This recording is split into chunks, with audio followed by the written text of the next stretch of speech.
We talked about a little bit cooperative. I mentioned cooperative versus estate, but let's go back and look at these coffees. Let's see here. I've got, all right, so the Ethiopia, we'll just kind of go through real quickly. Organic Fair Trade Cooperative.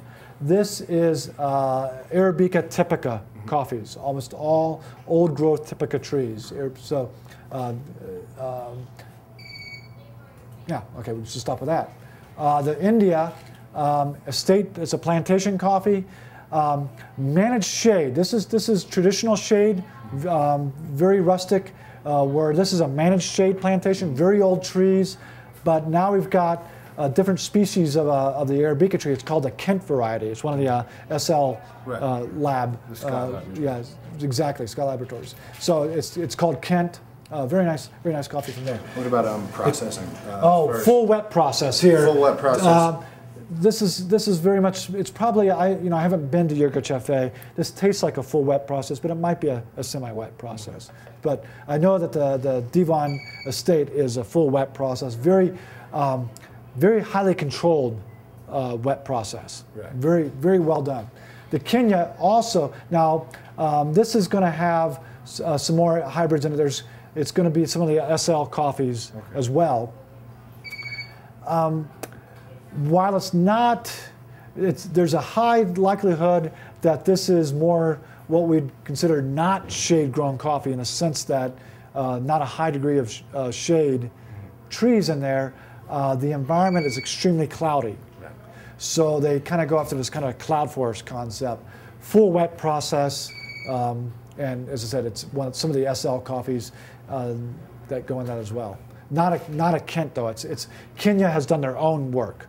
Right. So you could say it's a Kenya variety, just like Colombia has a Colombia variety. They've done their own work. And what we're talking about, Terry, is we're talking about the type of coffee tree, the Arabica coffee tree.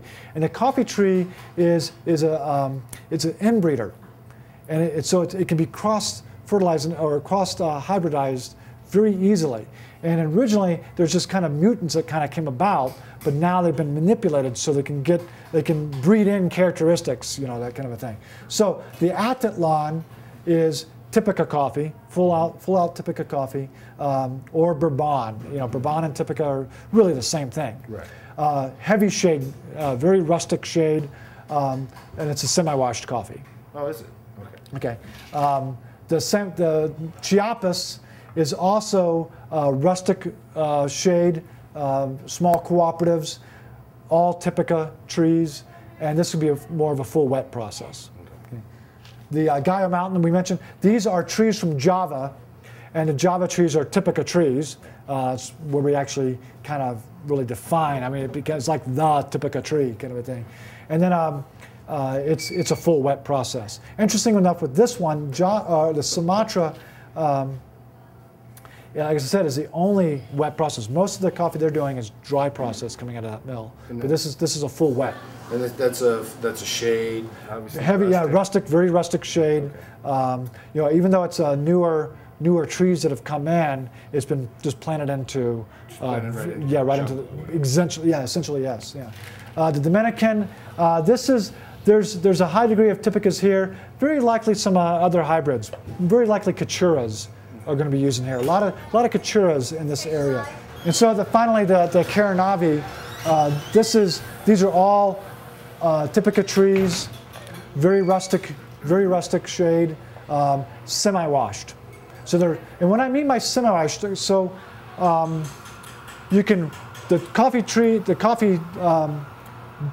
coffee is the pit of a cherry, right?